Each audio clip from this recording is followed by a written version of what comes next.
Bismillahirrahmanirrahim. Assalamualaikum warahmatullahi wabarakatuh.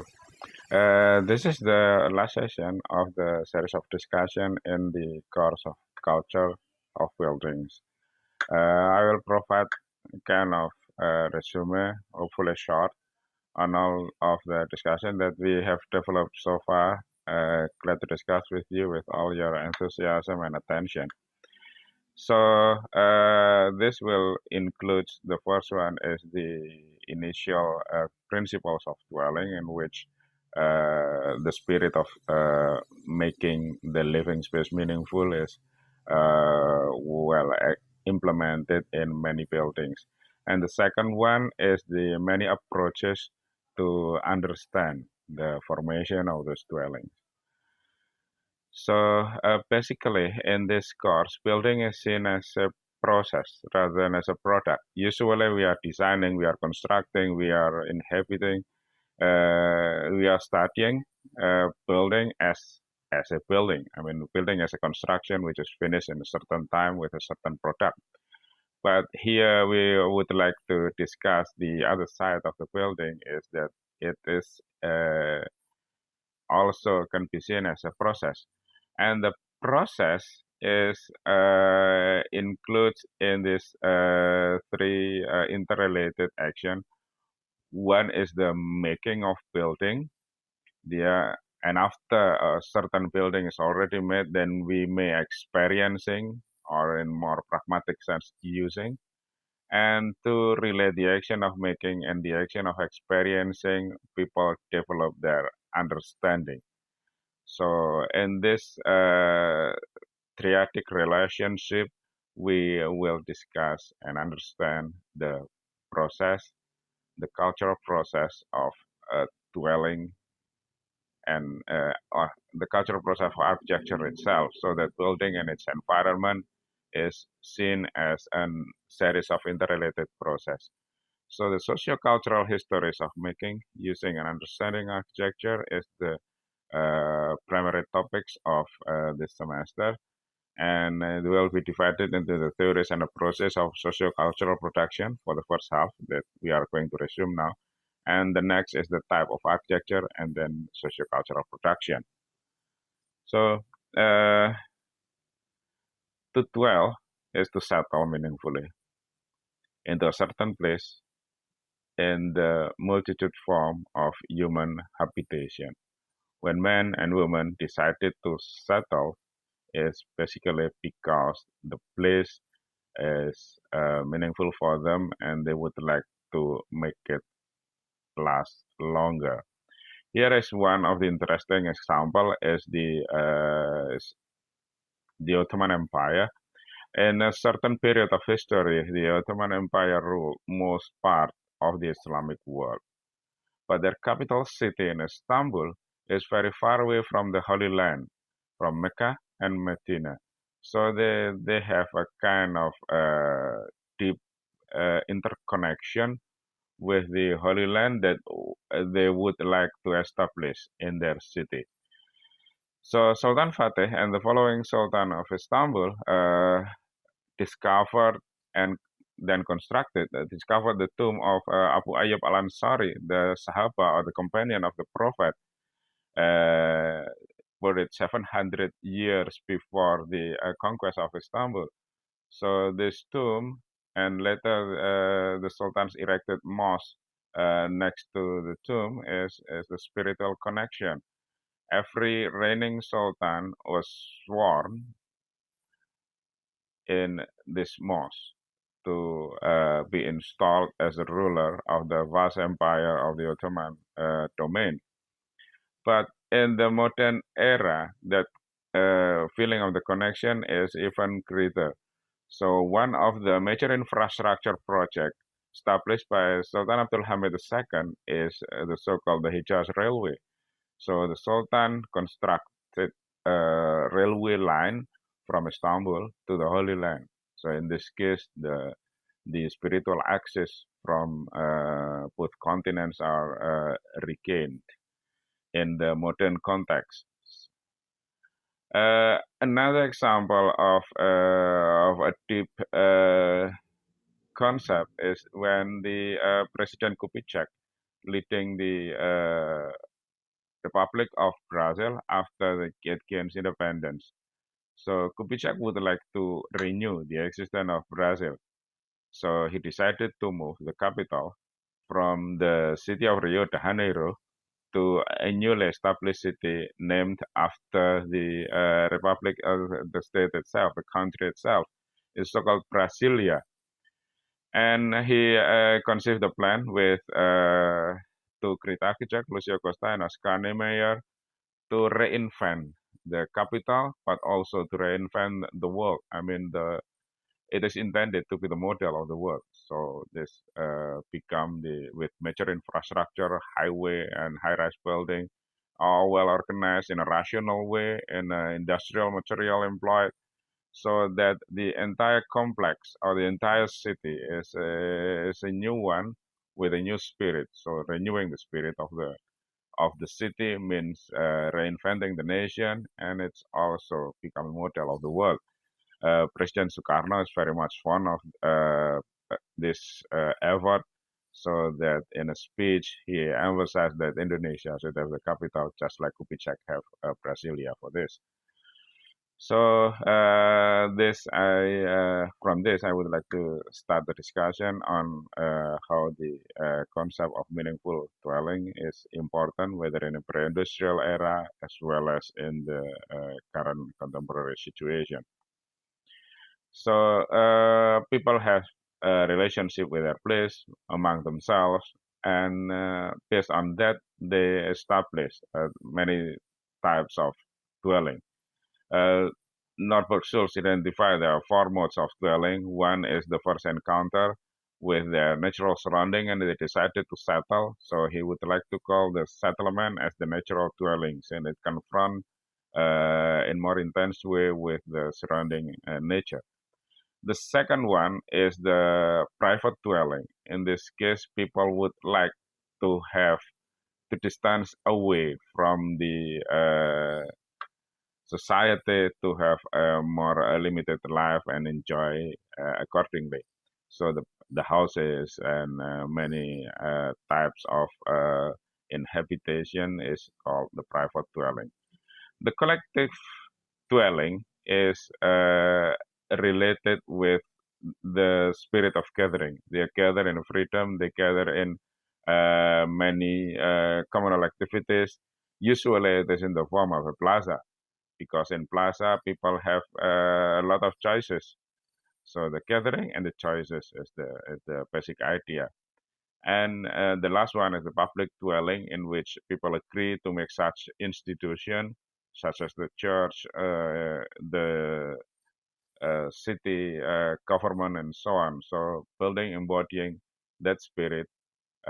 When people come into agreement, make a certain order, and it's constructed accordingly. So this is in the case of the city of Siena. We can see here is the Piazza del Campo in the middle, and the city hall next to it, surrounded by private dwelling, and next to it is the Church of Siena, the Cathedral of Siena. So the combination of those various type of mode of dwelling is composing a city. And the approaches that we are going to discuss is the one is traditional approaches, when agreement is the basis. The second one is a social engineering approaches. A vision of change is the primary principles. And the third one based on the financial benefit, so that commercial approaches is developed. And the fourth one is seeing building as a behavioral response to the people. So this is the primary approach. And the last one is quite different, because it's not started with the idea of designing or making, but by looking at what do we have, and from what do we have, what is valuable, and then it's they make decision on do we need some new building, or we just need to adjust the old one. So, leaving aside on the form and construction, we can see here that these two buildings are more or less the same, and they are also on the same location. I mean, both in the province of Bali. The upper compound is the Batuan village in Kuta, and this one is the Alila Resorts in Nusa Dua. Both have used the thatch roof and some natural as well as organic materials for their construction. They employ basically essentially the similar shape, but the approaches in constructing them are very much different. The Batuan village is based on the communal living with traditional agreement, but the Alila is a commercial establishment, so profit is their intention, and their choice is based on that principle rather than on the agreement of the people, but on the interest of the capital. So in this discussion, as we put the theme above, we will have the section on understanding, making, and experiencing for each of the approaches. Okay, the first one is traditional approaches.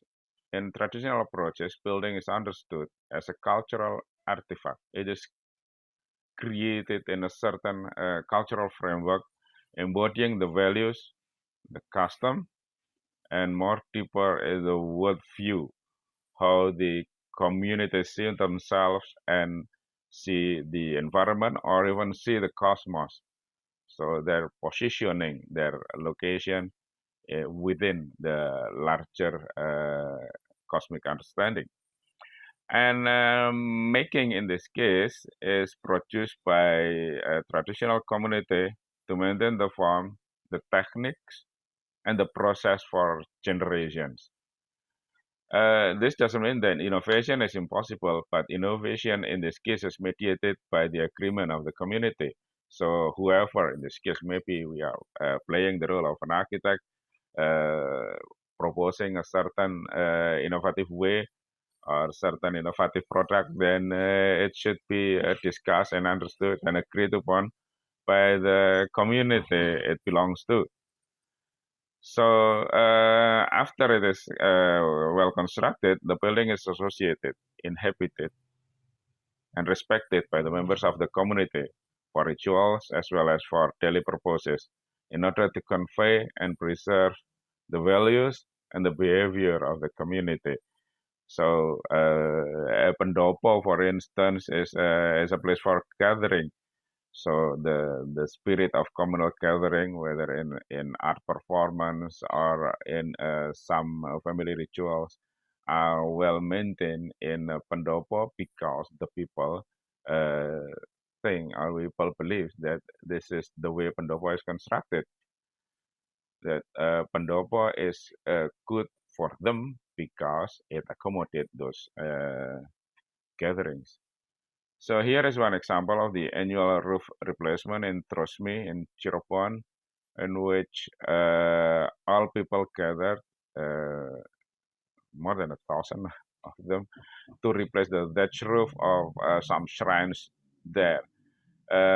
This make the making itself, the process for construction is a communal act, so that this enable the community to renew their agreement, to renew their solidarity, as well as to celebrate their unity. So in these traditional approaches, we may have a variety of skills and variety of purposes. So, for instance, this is Vesely. It's a small town. Uh, People gather here and maintain the value that in the church there is relics of Saint Mary Magdalene. So the pride of the relics, the association with the church, and the relation with the landscape, the pastoral land, the agricultural land, there is the driving force to establish the town of Vesely. While in the village of Grusina, the agreement is in a smaller level, but it's yeah, and many villages in Flores, they have intricate social relationship in which each of the houses is treated as a person. They are not simply a living space, but they are a person. They have names, they have uh, groups of people, descendant of that house, uh, like a genealogy or silsilah of the people related to the house. And they are assigned roles of guarding the values and the ritual of the village based on this social organization, so that in this case not only the construction but also the role of the building is very much related with what the community believe. And the last one, and in some cultures, even the people are agreed to construct, not to live. They get the benefit of their experience is in the annihilation, is the destruction of the construction.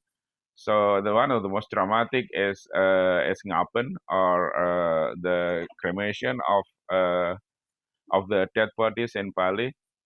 In this in Tanah Lot, it is even more dramatic, since the tower or the bade is carried across the shallow sea water, and then later in a certain spot it is burned down.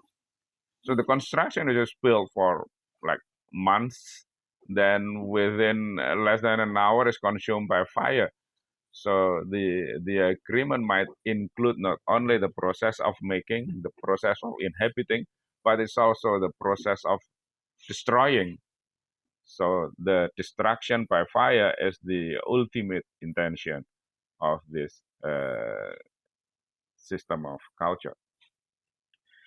And the second one is the commercial approaches. Commercial approaches do not rely on the agreement of the community, but for them, building is a property to sell, to rent, or to be utilized to obtain financial benefit in short as well as in long term, in direct or indirect way. I mean, you may pay to enter my place, or I will invite you freely here, so that you might be tempted to purchase something or to buy something here. In this case, the benefit is not in a direct way. Most of the architect and builder are employed within the commercial framework as professional, primarily to serve the owner rather than the end user. The end user is served only as long as it gives benefit to the investment sector.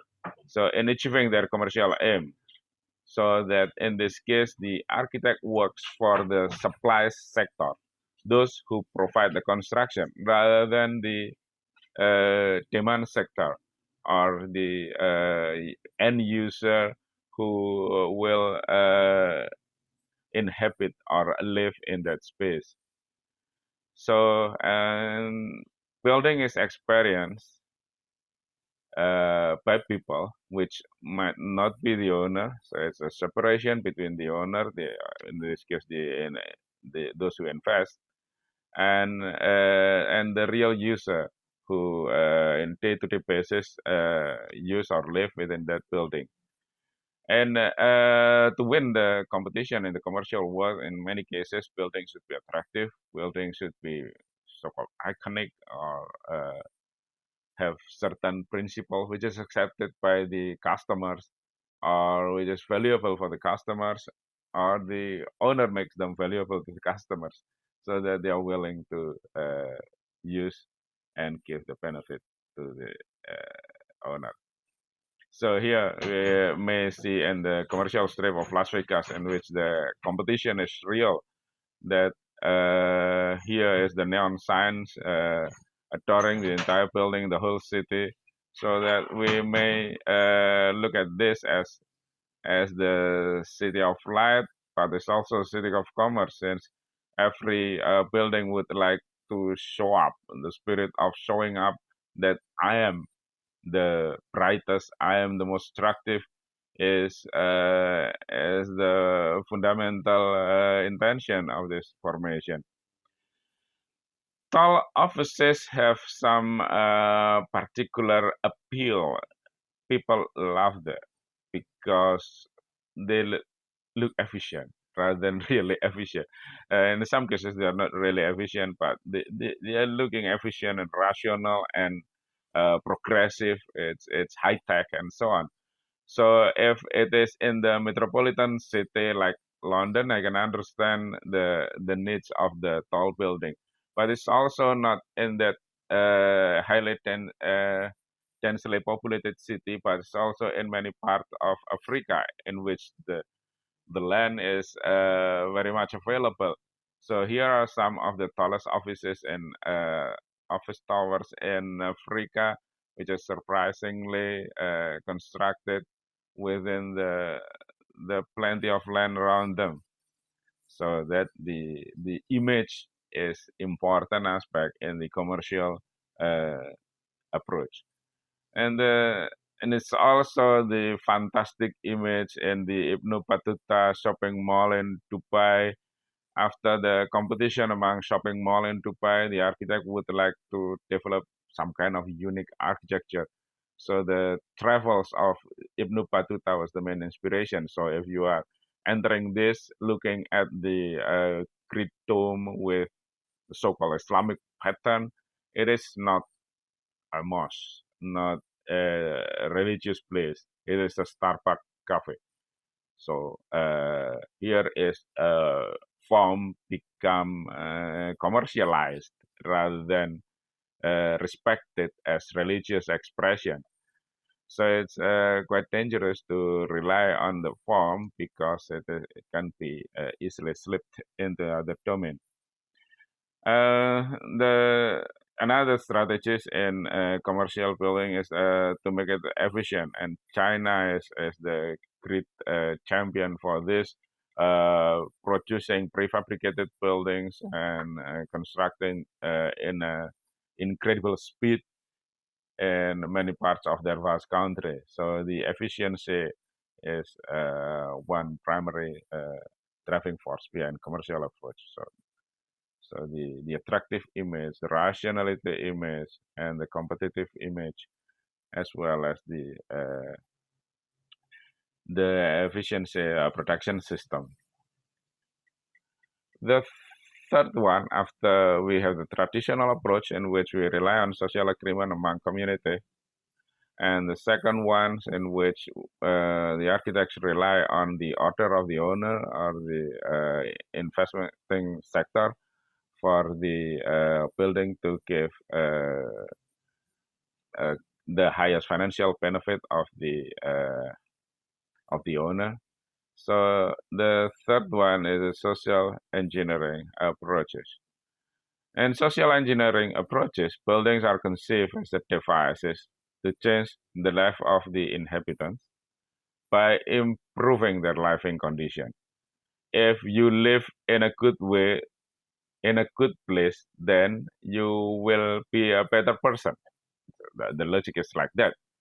And architect here is the person who knows everything. I mean, architect act as a social reformers. He or she guide the people in a visionary way to have a better future by designing buildings for them. So your life will be good as long as you follow my recipe according to certain principles: orderliness, sanitary, just everyone get its own place, clean air, and etc. So this quality, rational quality, is held by the architects and builders. So people are expected to change their habit by living in this building, which direct them and support their necessity. So if you would like to have car, then I build the road to reaching your place. So it's space, access, infrastructure, daylight, parking space, etc. So there is no question of whether it is suitable with your personal preferences or not, because I know what is good for you. One of the phenomenal design involving the social reform is the Paimio Sanatorium, designed by Alvar Aalto.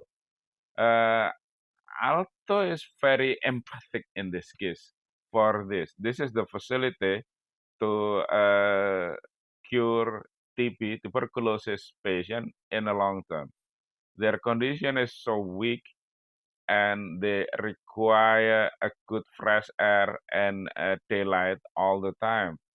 So Alto provide many balconies, tall windows, so that light might penetrate into the interior spaces. And the chair, the bed is designed according to their physical condition, which is frail and weak, so that they have to rest their body properly. So enjoying the sun and daylight in a bodily position, which is supportive to them, is important. So in this case, Alto is very careful in providing the service of these people. While many other agenda and reform we can see here is one is the discipline. We have discussed on panopticon. Disciplining the body will be a good moral person. So the morale is developed by disciplining the body. This belief gave rise to many prisoner penitentiary around the world, because this prison is seen as a kind of machine on which might convert the not so good in morality to be a better person. So here one is the example of prison in Pennsylvania. And but on the other side, there are some people who believe that this betterment or the improvement of the global people should be started from the heart.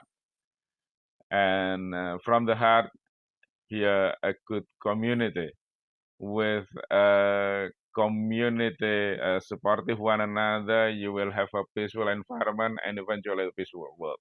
That's the idea behind the establishment of the Auroville, established by Sir Aurobindo in some parts of India. In Auroville, people from many parts of the world live peacefully without money, without competition. They are cooperative one another. They have spiritual exercise. They may develop a great community based on the spiritual enlightenment. So here is the dream of Aurobindo, which is realized into a piece of architecture.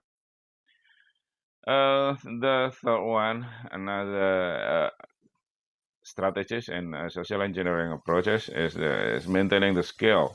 So at that in the first decades of industrial revolution, the impact is so clear. The deterioration of the metropolitan city, crime, fogs, pollution, poverty, and all of the bad things rise in the metropolitan. But the attractiveness of the metropolitan or the industrial center is cannot be avoided. So for Howard, to downscale the city is necessary. So he proposes a city to be redistributed so that each of the small centers is surrounded by agricultural field. So he proposed the term of garden city of tomorrow. So tomorrow is our reconnection with the nature as well as our utilization of the factory industrialization. So by downscaling the size of the city, Ebenezer Howard believed that we will have a good connection with the industrial world as well as to the natural world.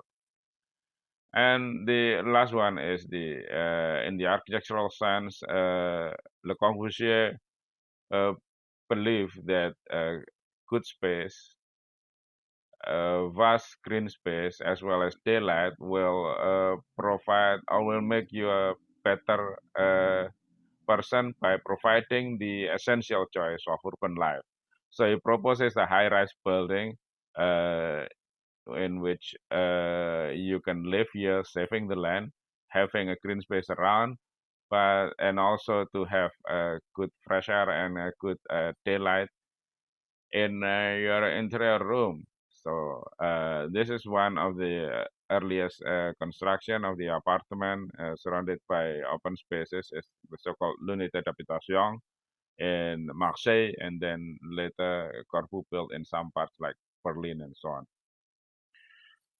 So here is the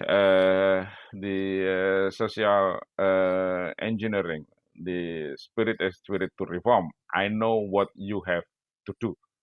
I know what is a living condition good for you. I know how to design that so that please adjust your life to this new living environment, and you and your life will be in a better way. And the fourth approach is the behavioral. It's rather than guiding or directing, it is more accommodative. Building an environment are means to respond. It may have some direction, but it's not the strongest one. The most important is to accommodate. You may influence them, enable them to do a better thing in a better way of, of the human behavior. Human behavior is a dialectical relation between person and the environment. So it's not always programmed. If I design a room which is measured 10 by 10, I put the sign as a classroom. This doesn't necessarily mean for all the period it is a classroom. May change, and this doesn't necessarily mean that if it is a classroom, then people will behave or will do activities according to my program. So architects should be careful and sensible in observing the behavior of the prospective users and creating design to respond to such behavior.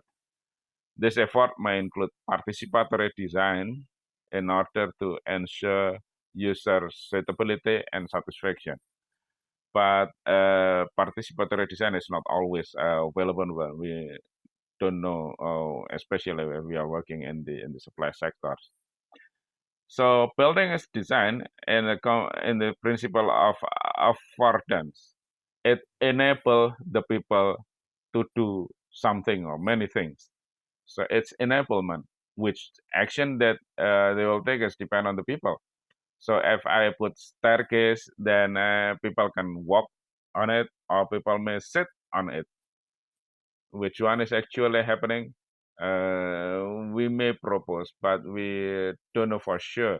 So in this case, building and its environment are certain hypotheses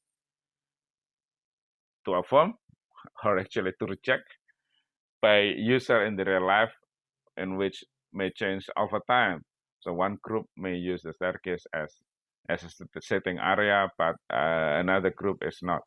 So if I put the street wide enough, then it's more inviting for sitting, but it's narrow enough, then it is just limited to walking. So this hypothesis is to be responded and to be affirmed by its users.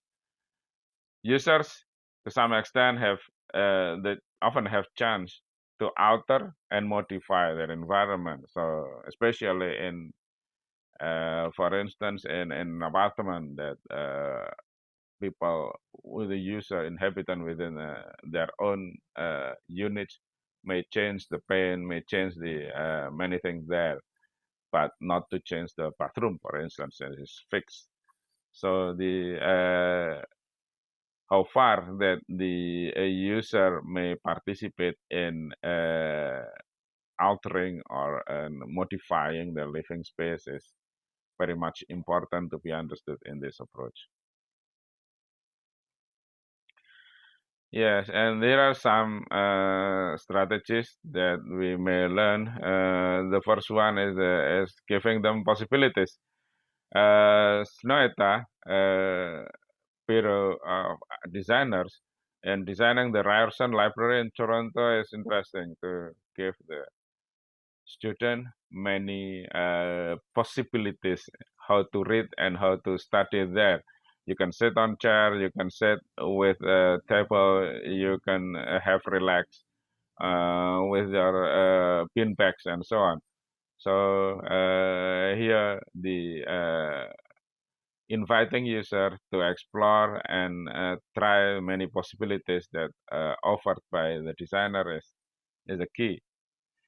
In many duty-free shops all over the world, in international airport, users are not supposed to stop. If you have transit, then it's good for you to always on the move, because you will explore and hopefully you will pay something. So the architecture to allure, to make people would like to move, to offer temptation to them. I mean, along their movement, there are many merchandise and goods to sell. It's important. So understanding the customer behavior is the key here to design accordingly. The third strategy is by mixing. For instance, in this case, Moshe Shafti, the architects of this great library in Vancouver, believe that the library is not attractive. People would not like to go to library because it's just for those very serious people.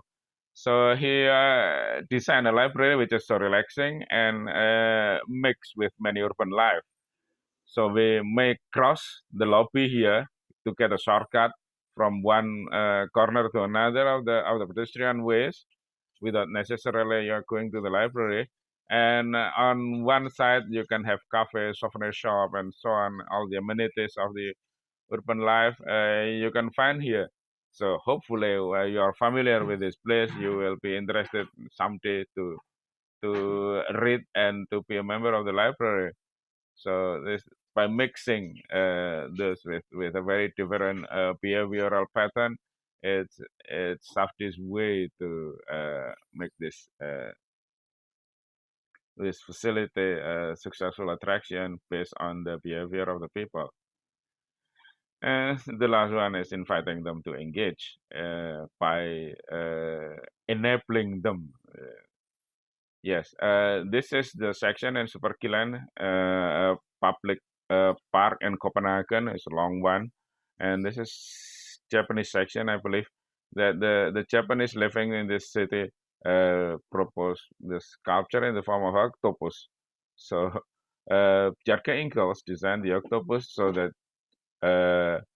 children may launch, may have play devices here, and they love it so much. So without promoting, this is playground. It become a playground because you respond the behavior in a proper way. The last one is the conservation approach. Conservation approach is different from all the designing approaches. It started not from the needs of the people, but from what do we have in stock. The existing building as a resource embodying cultural, historical, social, economics, or environmental values to be appreciated, preserved, and revitalized in the future. So that what do we have? We may include the heritage building as well as non-heritage building, because we may deal with both of them. Architects should be careful and sensible in observing the existing building environment and formulating the design based on his or her observation. Understand how people relate with this building environment, understand the value behind this. Often minimum intervention is the best. So usually architects are obsessed to have a great intervention to change a lot. But here it's different. If you can get a minimum one, then that's good. So here is one of the interesting project is the so-called gasometer in Vienna. The installation for storing gas to supply the entire city. No, it's not used anymore. People use electricity instead. So the municipal government of Vienna would like to recreate this huge construction into many facilities, offices, hotels, apartments, even movie theater, and so on. So you can see here that people are experiencing the building and its environment as accumulative entities. You can see the gas installation of the old era as well as the new use of this contemporary situation. So that, yeah, the overlay of the old and the new is always happen in this type of approach. So in a large district usually it's called gentrification, improving the quality of the district so that it become more habitable. This is the Chinatown in Singapore. This approach is good because it improve the living condition, but it's also people criticize of this approach because it tend to make it more expensive to live. So the initial inhabitant is often to be replaced by new one, which are who are more wealthy and may afford the price of living in this particularly gentrified area. Yeah, and the most common is adaptation, like the Colomadu by Arma Sastri in Solo. You can see a sugar factory converted into museum, theater, concert hall, and so on. So that the industrial heritage gets a new life, and it's become both. I mean, you can have the memory of the sugar factory as well as the expectation of the good concert hall. And the a nice combination is offered by Lacatong and Vasal. These two architects just got the Pritzker Prize a couple weeks ago. So they do many improvement of the building as well as adaptation of the existing building. So if we observe their works, it's like there is nothing new there.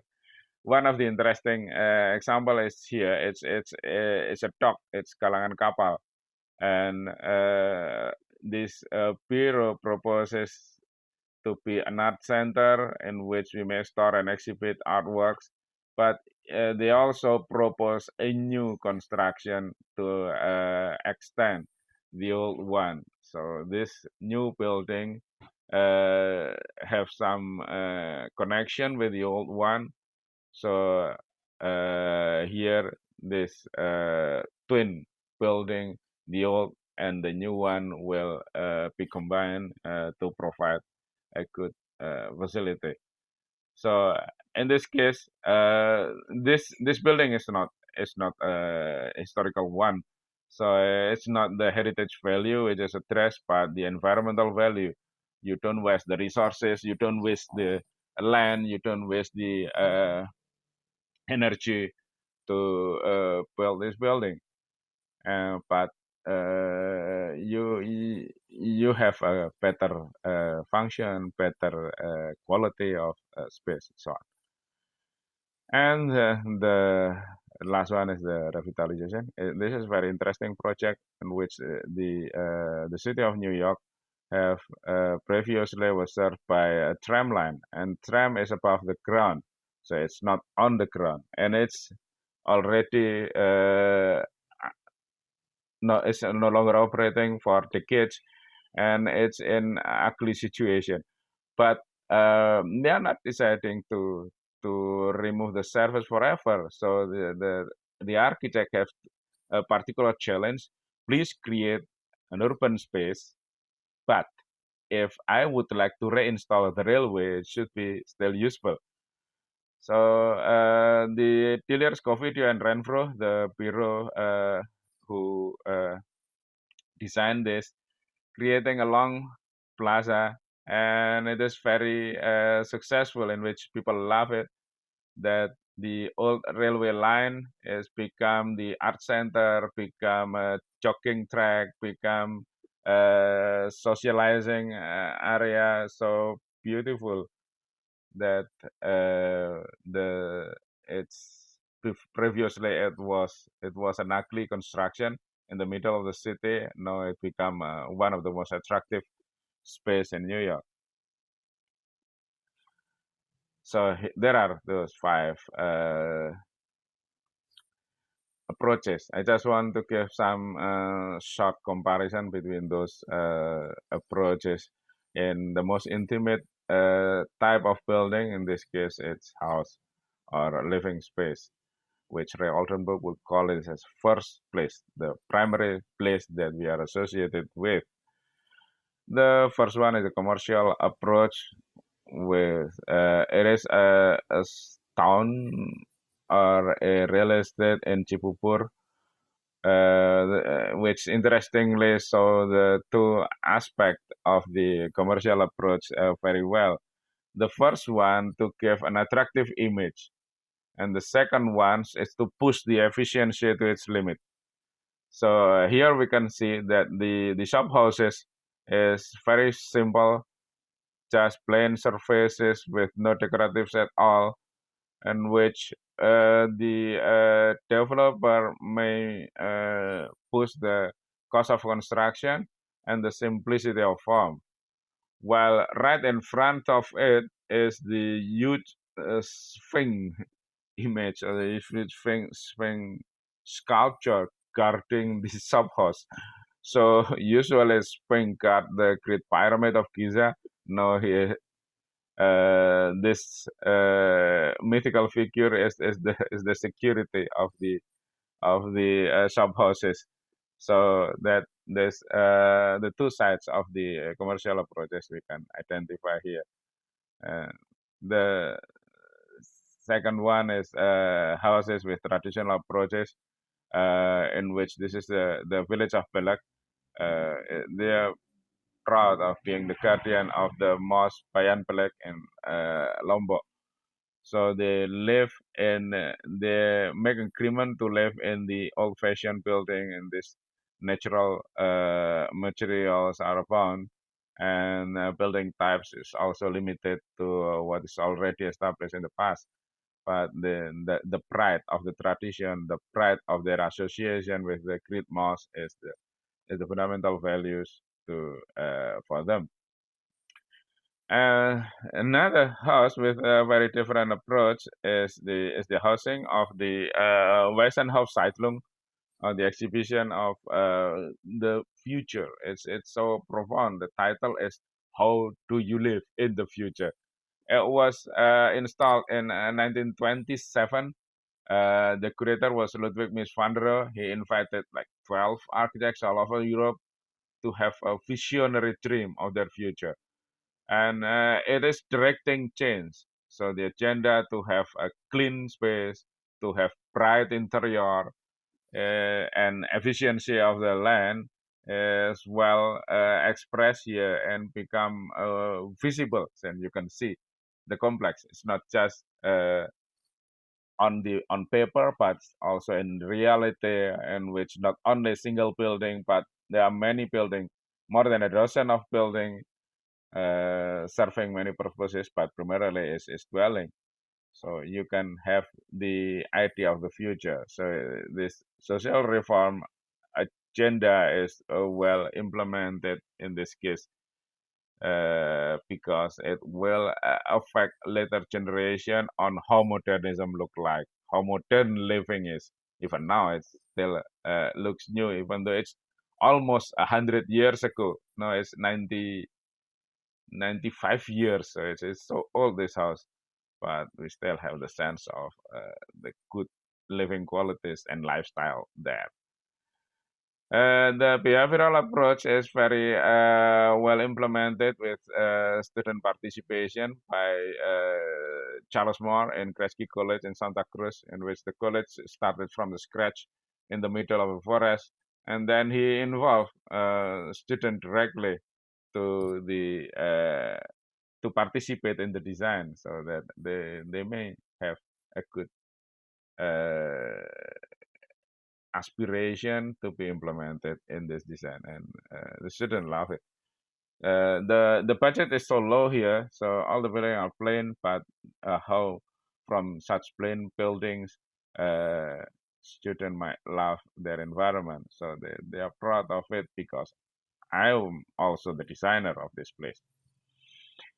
And the conservative approach again by Lagatong and Vasal in this case is the living apartment. I mean, it's a number some blocks of apartment. It's 530 dwelling, no demolition, just improvement. By improving the quality of the building envelope, Lacaton and Vasal are able to provide winter garden and a terrace in addition to the existing living unit of this apartment, so that he maintained the structure and most part of the envelope, but giving a higher quality, more spaces for them. So the conservation is always look at what do we have and how we can respond that in a limited way. Okay, so the last one is actually we will discuss more in the classroom. Yes, some of you addressed a very interesting questions on the urban informality. In fact, in the entire world, cities of the world, there are maybe more than 80% of the building belong to the informality. They are not well planned at larger scale. People live and build with their effort, and they establish an organic way from years and decades of a settlement. And then here is one of the interesting contrasts between the enclave in which the informal sector live, surrounded by well-planned Chandigarh city. The center of Chandigarh is designed by Corbu, and the large scheme of Chandigarh is also by Le Corbusier. But here, the people resist not to be part of the larger planned settlement. Everyone agree of having a better life quality, better space, and better infrastructure. But the way to achieve that is not the agreement of everyone. For instance, here, people living there should not only use their houses as the place to rest and have a family life, but their houses is also a place to get their livelihood. They have to have income from their houses with many business, from raising livestock, chicken and so on, and to providing services for the neighbors, collecting waste and so on. So it is impossible for them if they have to live in a high-rise building or in a walk-up apartment, since they are attached on the ground. So they prefer to manage their own living space. So here we may see the urban informal settlement as a problem. Many say so. It is a slum. It is not good for our city. It is a shame on the face of the metropolitan city.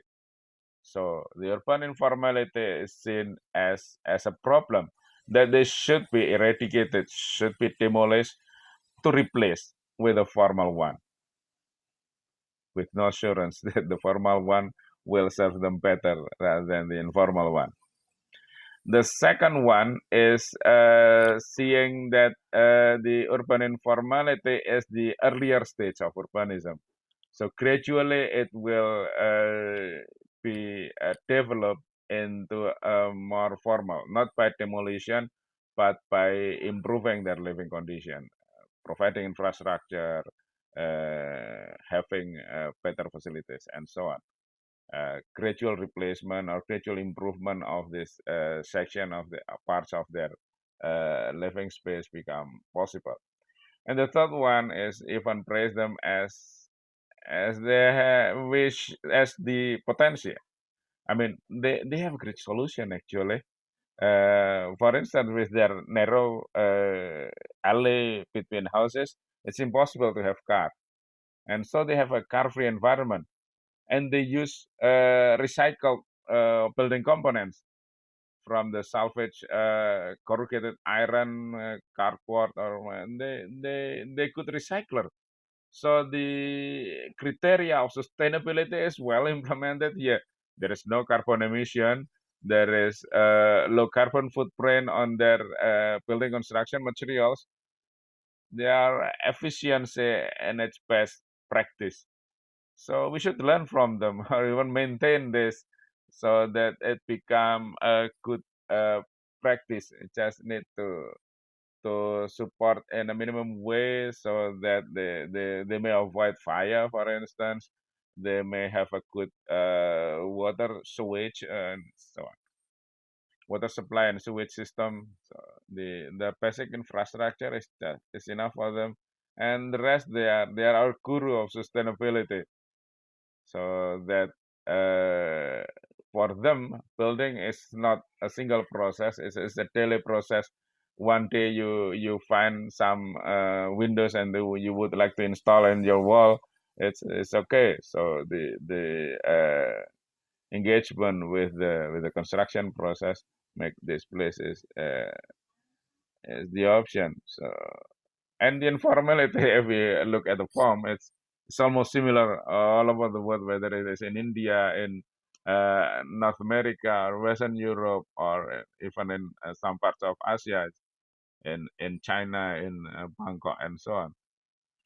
So they have their common instinct, and in a global setting, it's become a global sustainability, which we may learn. Unfortunately, architectural theory is very limited dealing with this.